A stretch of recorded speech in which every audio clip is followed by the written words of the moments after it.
because you are special. You are special people. You know, even if you didn't vote for him, you got to concede that's hilarious.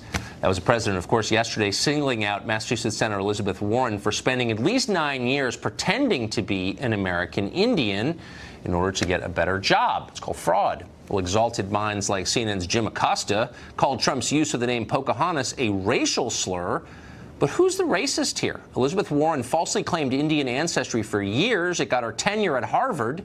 Nisu Washanog, or Two Hawks, is the general director of the Federation of Aboriginal Nations of America. Unlike Elizabeth Warren, he has not received a six-figure Ivy League academic job by falsely claiming to be an Indian. In fact, he can't even get the bloated hedge fund known as Brown University to return stolen American Indian land that it owns, though he is trying, and we're supporting him in that. Two Hawks joins us tonight. Two Hawks, it's great to see you. How you doing, Tucker? Great to be here. Before I ask you about Elizabeth Warren and whether you've ever run into her at any kind of tribal gathering, an update on your effort to reclaim land that Brown University, you say, stole from your ancestors and is used to miseducate our kids with their fake university hedge fund operation that they have. Have you gotten the land back from Brown? Oh, well, they signed an agreement a couple weeks ago, and we're going through the process right now. Steps moving forward at our pace. We're the ones controlling it, so they're definitely moving forward in a positive manner. But no, they haven't given the land over yet. Did you take our advice and stage a protest on the quad? No, we didn't have to. I think that once they saw the last interview I did with you, the tenor of the conversation changed a bit. So we appreciate the support and awareness. Well, we're on your side. They claim to be sensitive, but are they really? You know the answer. So Elizabeth Warren, how does it make you feel? Here, she claims to be an American Indian and gets a six-figure job at an Ivy League school. You just want the land that your ancestors had back from Brown University. You don't get tenure. I mean, have you gotten a tenured position at Brown? No, absolutely not. And I think particularly being from the region where we're from, the Eastern Woodlands, and being Algonquian, it's a bit of an insult because we have to constantly struggle on a daily basis with the stereotypical views of what a American Indian is supposed to look like. So for someone to kind of throw that on when it's advantageous and then take it off when it's not, that's a bit of an insult, absolutely. So why do you think one Ivy League university awarded a multi-$100,000 contract to Elizabeth Warren on the basis of fake Indian ancestry, and the Ivy League university you're dealing with has blown you off for so long? There's a lot of speculation to that. Perhaps it's the circles that she's moving in, people that she knows, the fact that she knows how to play the game. I couldn't quite speak directly to her, but I do think it is an issue and something that needs to be addressed. So I don't think she's ever clarified. She's never taken the $89 Ancestry.com test that could, settle this once and for all. But from your knowledge of indigenous peoples, have you ever run into her at any gatherings? Is she a well-known American Indian? I haven't seen her around, not in these parts. I don't want to speak on behalf of all Indian folks across the country, but we definitely haven't seen her around these parts, and I haven't run into her. So I couldn't say yay or nay. But there are not a lot of American Indians in New England. I mean, I don't want to generalize. There are some tribes, of course, you're one of them, but you feel like you would know. I mean, if there was an American Indian tenured Harvard law professor running around, wouldn't you know about it? I would imagine that someone around would have bumped into her at some sort of social gathering or some sort of interaction with the other populations that are around. So, no, I can't say that I have.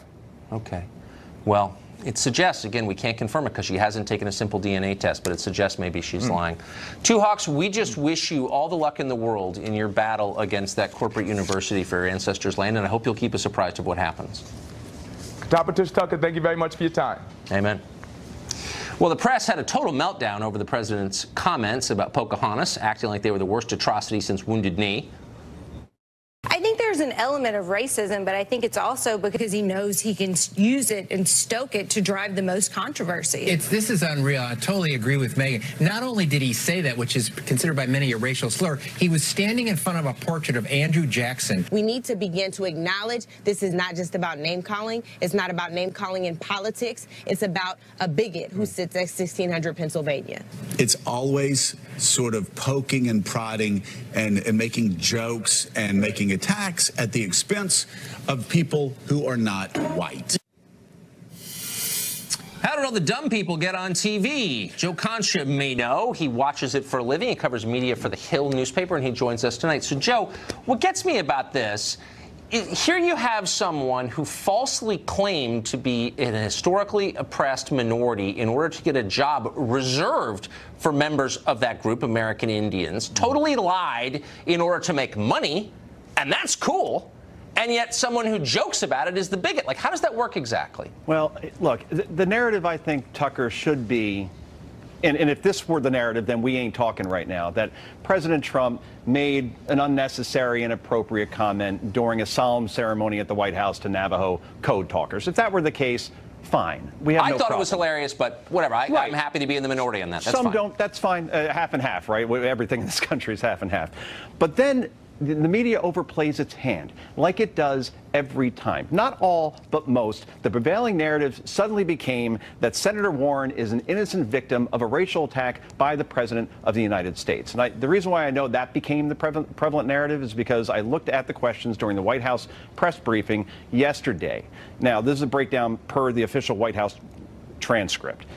Questions about Elizabeth Warren or Pocahontas, 7. Number of times racial slur or racially were broached as it relates to the name Pocahontas, 7. Number of questions about the Access Hollywood tape, 4. Number of questions about Alabama Republican Senate candidate Roy Moore, 2.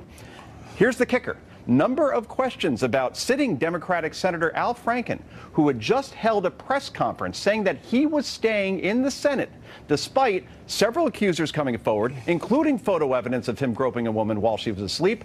1. Number of questions about Democratic Congressman John Conyers. 0. Add that all up, you have 13 questions about Senator Warren, Pocahontas, the Access Hollywood tape, and Roy Moore, while 1 question combined about Al Franken or John Conyers. Well, actually, this is why Roy Moore is going to get elected, not because of him, but because the media is so irresponsible and loathsome. But let me just ask you this, and it's not if you don't like what Trump said, I totally get it.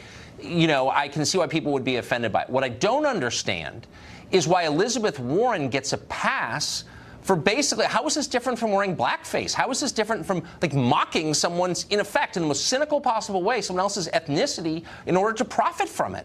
Yeah, I don't know why that's okay. Because the context is purposely being left to the side. What was the context here?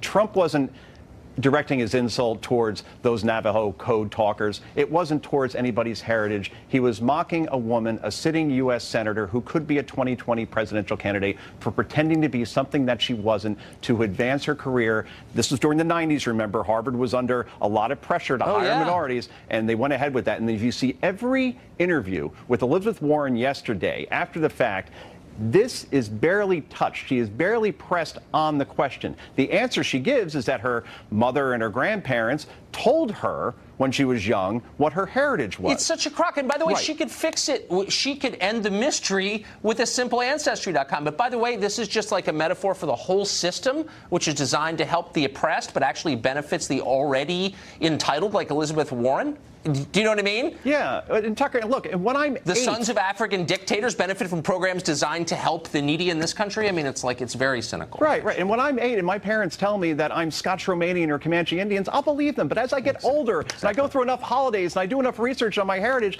I don't put it on an application or tell Harvard or Penn that that's what I am. And if she just apologizes for it now, then it goes away. But she won't. She stands by it. And the irony is that she calls out Wall Street for gaming the system. It appears that she gamed the system as well, Tucker. Yeah, I would say so. Joe Concha, thank you. Thank you. And I just want to thank you because you're very, very special people. You were here long before any of us were here. Although we have a representative in Congress who they say was here a long time ago. They call her Pocahontas. But you know what? I like you because you are special. You are special people. You are really incredible people, and I have to, from the heart, from the absolute heart, we appreciate what you've done.